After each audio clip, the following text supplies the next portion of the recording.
más. Porque dice Ezequiel capítulo 33, versículo 11. Ezequiel capítulo 33, versículo 11. El retrato de la misericordia de Dios. ¿Dios es misericordioso? Sí. ¿Qué significa eso? Que no quiere la muerte del pecador. ¿Pero llega hasta ahí? No. Dice, Dios no quiere la muerte del pecador, sino que cambie de conducta para que viva. Esa es la misericordia de Dios, lo vamos a escuchar en Ezequiel capítulo 33, versículo 11.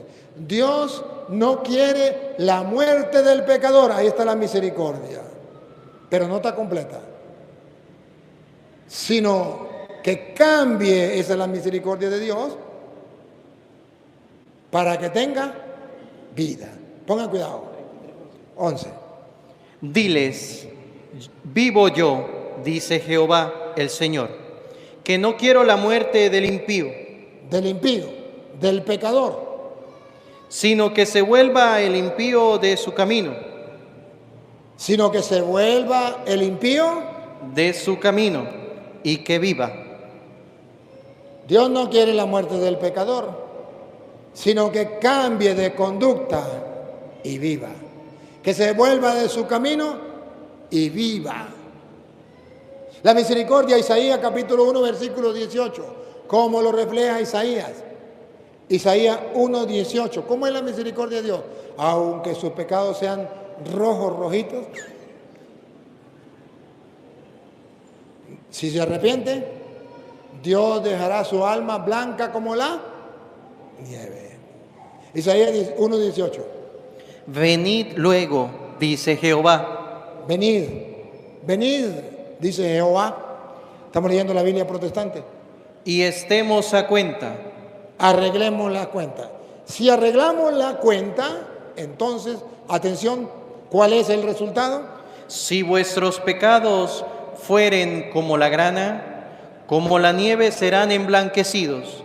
Si fueren rojos como el carmesí, vendrán a ser como blanca lana. Esa es la misericordia de Dios, que viene a limpiarnos del pecado, pero antes dice, venid, vamos a arreglar cuentas. Y si arreglamos cuentas, no se preocupe. La misericordia de Dios es eterna. Queridos hermanos, no hay pecado en este mundo que tú cometas, que yo cometa, que Dios no pueda perdonar.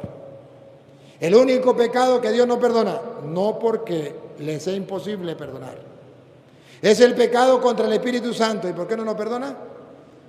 No porque no tenga poder, le sobra poder, sino porque la persona no cree que el Espíritu Santo está en el sacerdote cumpliendo la misión que Cristo le dio. Como el Padre me envió a mí, yo los envío a ustedes. Reciban el Espíritu Santo. Por eso es pecado contra el Espíritu Santo. A quienes le perdonen los pecados le quedan perdonados y a quienes no se lo perdonen le quedan sin perdonar. Ahí se cumple la segunda. A quienes no se lo perdone, porque es protestante y nunca se confiesa, porque es protestante y no creen en el Espíritu Santo que está actuando en el sacerdote, a quienes no se lo perdone le quedan sin. Entonces, ¿por qué no le perdona a Dios el pecado? Porque la persona no se quiso confesar, no quiso recibir la misericordia de Dios. Entonces, vean ustedes que la misericordia de Dios es grande. La misericordia de Dios está expresada en Lucas capítulo 15, versículo 21 en adelante, cuando el hijo pródigo ha hecho todo lo que le dio la gana. Se fue con mujeres, gastó el dinero, le dijo al papá, venga, dame la plata que voy a de herencia porque voy a hacer lo que a mí me dé la gana. Y se fue y gastó todo. Allá lo pusieron a cuidar cochinos, pasó por toda la caca del cochino, se vino con trapos sucios, pero la misericordia de Dios, véanla. 15, 21 en adelante. Y el hijo le dijo, Padre, he pecado contra el cielo y contra ti, y ya no soy digno de ser llamado tu hijo. Pero el padre dijo a sus siervos, vean la misericordia de Dios. El padre dijo a sus siervos, sacad el mejor vestido y vestidle, y poned un anillo en su mano y calzado en sus pies, y traed el becerro gordo y matadlo, y comamos y hagamos fiesta, porque este mi hijo muerto era y ha revivido, se había perdido y es hallado. Ahí está la misericordia de Dios. Sale el encuentro del hijo. En el versículo 20, ¿qué dice? Y levantándose vino a su padre, y cuando aún estaba lejos, lo vio su padre y fue movido a misericordia. Misericordia. Y corrió y se echó sobre su cuello y le besó. Venía lleno de caca, guácala, y de cochino, peor todavía. Ese padre se le tiró al cuello, lo abrazó y lo besó. La misericordia de Dios. Pero vean que la misericordia de Dios no llega hasta ahí.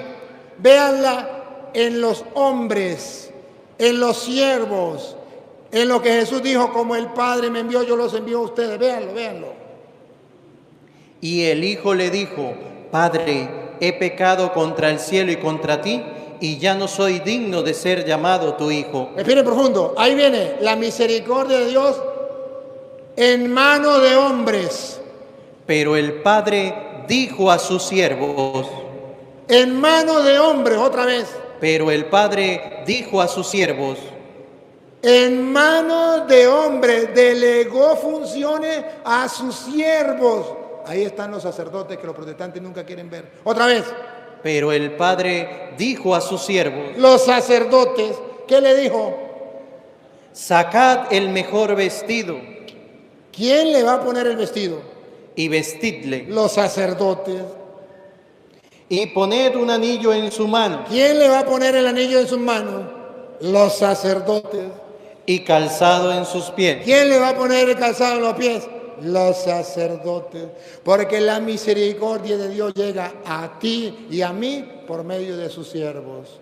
Porque la palabra de Dios se cumple. Como el Padre me envió a mí, yo los envío a ustedes. Ahí están los siervos poniendo el vestido.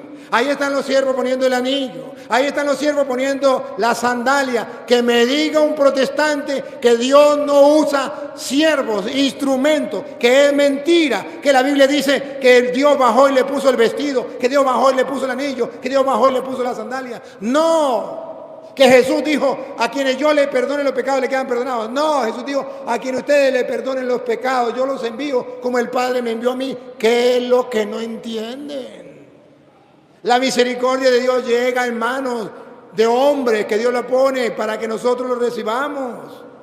Al punto que San Pablo lo explica en 2 de Corintios capítulo 5 versículo 18 de una manera tan sencilla, pero tan sencilla, que dice: todo proviene de Dios, que nos quiso redimir, salvar por medio de Jesucristo. Pero a nosotros, los hombres, siervos del Señor, nos confió, nos dio el ministerio de la reconciliación. ¿Cuándo le dijo? Reciban el Espíritu Santo, a quien ustedes le perdonen los pecados, le quedan perdonados, y a cuando no se lo perdonen, le quedan sin perdonar. ¿Que no está en la Biblia? En la Biblia Reina Valera, con capítulos y versículos. Por si alguno quiere creer en la misericordia de Dios y quiere aprovechar la misericordia de Dios. Óiganlo. Y todo esto proviene de Dios. Ahí está claro. No es invento, proviene, no es invento de los curas, no es invento de la iglesia. Es invento de Dios, proviene de Dios. ¿Qué? Quien nos reconcilió consigo mismo por Cristo. Misericordia por medio de Cristo. Como el Padre me envió a mí. Va la primera parte. La segunda parte: así los envío yo a ustedes. Y nos dio el ministerio de la reconciliación. ¿Y qué? Miren lo que niegan los protestantes, vean lo que niegan. Y nos dio el ministerio de la reconciliación. Y dice el protestante: no, eso es mentira, eso es invento de los curas. Dios no le dio a los hombres el ministerio de la reconciliación. Uno tiene que confesarse directamente con Dios para recibir el perdón de los pecados. Eso es invento de los curas. ¿Por qué mienten? Es que no le estoy mostrando con capítulos y versículos. Es que no se lo estoy leyendo de la Biblia Reina Valera. Porque mienten, porque engañan. Toda mentira es del diablo, dice Juan 8:44. Toda mentira es del diablo. Que no está escrito, por favor. Es que los protestantes no creen en Cristo, que le dijo a los apóstoles: reciban el Espíritu Santo. A quienes ustedes le perdonen los pecados, le quedan perdonados. Y dicen los protestantes: no le creo, Cristo nos engañó, eso es mentira, Cristo es un falso, un farsante, nadie puede perdonar los pecados, ¿cómo se le ocurre? Tiene que ser directamente con Dios. Bueno, nosotros los católicos decimos: Cristo no es un farsante, Cristo es Dios. Por eso le dijo, le mostró las manos y el costado. Por eso le dijo: la paz con ustedes. Por eso llenaron de alegría, porque le estaba dando la paz a través del perdón de los pecados. Y los protestantes dicen: es que yo le creo al pastor. Pues créale al pastor, yo le creo a Cristo. Por eso los protestantes no son evangélicos, son evangélicos con H, con K y con Z al final, evangélicos. ¿Y usted por qué nos llama evangélico? Evangélico es la muestra de lo que ustedes hacen con la Biblia. Si ustedes cambian el evangelio, yo les cambio el nombre para que sientan lo que uno siente cuando ustedes cambian la Biblia. Porque la palabra no se cambia. La palabra de Dios no se cambia. Se tiene que creer así como está. Si Él dijo: como el Padre me envió a mí, yo los envío, Él los envió. Y si le digo: a quien ustedes perdonen los pecados, le quedan perdonados, así es y punto. Él es Dios. Y si la Biblia dice: todo proviene de Dios que nos redimió por medio de Jesucristo, y a nosotros nos dio el ministerio de la reconciliación, nos dio el ministerio de la reconciliación. Y ahí están los sacerdotes poniéndole el vestido al hijo pródigo, el anillo y la sandalia. ¿No lo ven? Ahí están los sacerdotes que Cristo envió, como el Padre lo envió Él, a perdonar pecados. ¿No lo ven? Ahí están los sacerdotes que Dios le dejó el ministerio de la reconciliación. ¿Qué es lo que no entienden, por favor?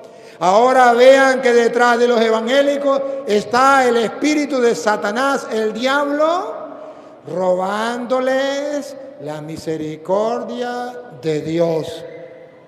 Detrás de los protestantes está el diablo, que no quiere que se confiesen para que no reciban el perdón de los pecados, porque el diablo sabe que Jesús dijo: a quienes no le perdonen los pecados, ahí están los protestantes, le quedarán sin perdonar. Y yo, sacerdote del Dios Altísimo, soy testigo y doy fe que he confesado muchísimos protestantes en la hora de la muerte. Todos, sin excepción, me han dicho: Padre, hemos predicado que no hay que confesarse con un hombre, directamente con Dios hay que confesarnos.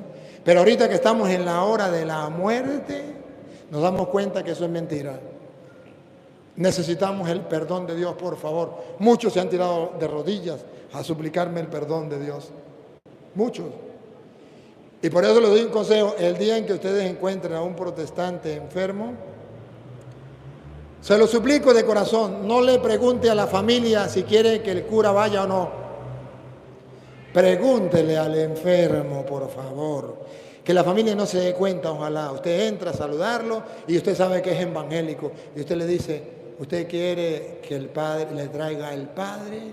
Si el enfermo le dice sí, no hable con más nadie. Vaya, dígale al Padre: Padre, si quiere, vamos a casa de un evangélico, no lleve clérima, no lleve sotana, no lleve nada. Váyase como un particular y usted lo mete para allá y le dice: aquí está el Padre, para que se confiese.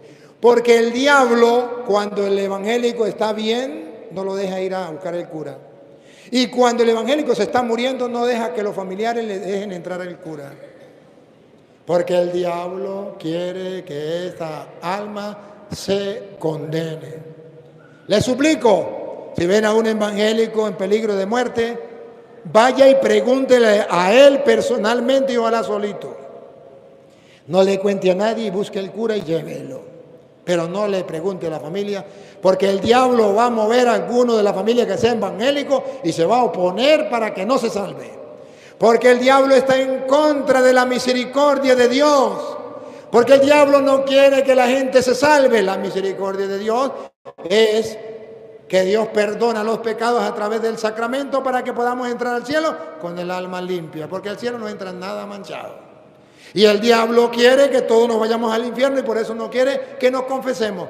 Y por eso el diablo manda a los evangélicos por el mundo entero a gritarle a la gente: no se confiesen con un hombre pecador igual que ustedes. Confiese directamente con Dios o en la pata de un palo. Pregunto, ¿acaso no hay en la Biblia un ejemplo de un protestante que se confesó directamente con Dios o en la pata de un palo? Díganme, ¿quién fue el que entregó a Cristo? Judas. Pregunto, ¿acaso Judas no hace lo que dijeron los protestantes? ¿Acaso no se arrepintió? ¿No han visto ustedes la película que entregó las monedas y dijo: he pecado vendiendo a un inocente? Él se arrepintió. Y si se arrepintió, ¿por qué se condenó? Porque los protestantes dicen: basta con el arrepentimiento. Y si basta con el arrepentimiento, ¿por qué Judas se condenó? No es que Judas no se condenó, lo dice Juan 17:12. Judas se condenó. Te puede decir lo que quiera, pero ahí lo dice. Juan 17:12. Tarea para la casa, lo puede buscar. Entonces, ¿qué pasó con Judas? ¿Por qué se condenó si se arrepintió? Para la Biblia nos está diciendo que no basta que usted se arrepienta, que es necesario buscar el perdón. Y el buen ladrón, ¿cómo ese sí se salvó? Porque estaba. ¿Y quién era el que estaba en la cruz? El sumo y eterno sacerdote. Cualquier oreja de perro, dirían en mi tierra. No era el sacerdote, era el sumo y eterno sacerdote, que le dijo: hoy mismo estarás conmigo en el paraíso. ¿Qué le está diciendo? Te perdono. Se confesó con nada más ni nada menos. Nosotros estamos pagando aquí lo que merecemos, pero este es inocente. Tú no temes a Dios estando en el mismo suplicio. Señor, acuérdate de mí cuando estés en tu reino. Bárbaro, que me diga un protestante si el sumo y eterno sacerdote no podía darle el perdón. Claro que sí. ¿Y qué pasó con Judas? Porque Judas se arrepintió como los protestantes y se fue a pedir perdón en la pata de un palo y miró para arriba y había un mecate y se colgó. ¡Oh, no! Así le va a pasar a los protestantes. La misericordia de Dios es eterna. Está al alcance de nosotros.